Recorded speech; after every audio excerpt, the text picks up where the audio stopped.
Going on, guys? Coach Middix here at Arm Performance Center, bringing you the lecture. Today's topic is the training continuum.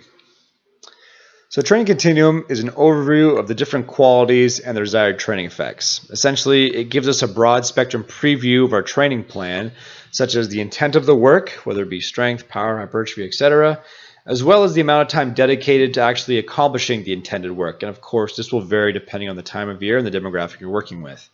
Because it's so broad, each component of the continuum can actually be further broken down. So for example, we can break it down into blocks. We can break down those blocks into phases, and the phases into the phase effects, and so on and so forth. And it's important to keep in mind that the continuum components are more like dimmer dials, not so much light switches. What we mean by this is that nothing really works independently of one another. We're simply placing a higher emphasis or priority on different aspects depending on who we're working with and the time of year, and so on. Okay? So, as you can see from the picture on the right, the training continuum is broken up into three categories. General exercise, which is more like your capacity work, your strength training, hypertrophy or mass building. The next component is general specific exercise or your special strength training, which is more explosive work, Olympic lifting, resistance speed drills, etc. At the very tip of the pyramid there, you can see that the specific exercise category is like where you put your sport practice or your pure speed work.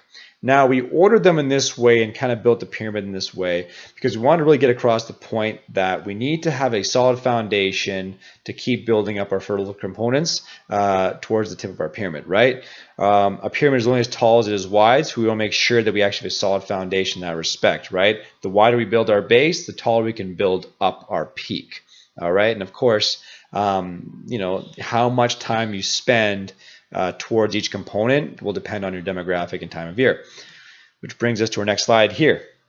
Now keep in mind these percentages are simply the average, right? So we're going to spend about 60 to 70% of our total year volume in the general exercise category, about 20 to 30% of our total year volume training general specific exercises or special strength exercises, and about less than 10% really of our total year volume training specific exercises or sport specific work.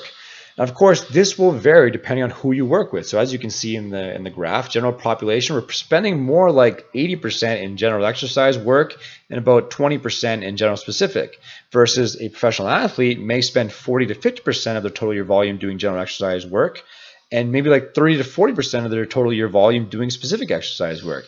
Right? Again, it really just depends on who you're working at the time of year, but you can notice that nothing's working independently of each other, and you'll notice that each demographic is still working the foundational parts of their pyramid. Nothing's being neglected. We're simply just putting a different emphasis or priority depending on the person we're working with and, of course, the time of year. Thanks for doing this lecture, guys. As always, any questions, email us at info@armperformance.ca or reach out to us on social media, Facebook, Twitter, and Instagram. And of course, click the subscribe button in the bottom right of your screen to follow the latest and greatest content from Arm Performance Center in the strength and conditioning field. Thanks for tuning in, guys. We'll see you next time.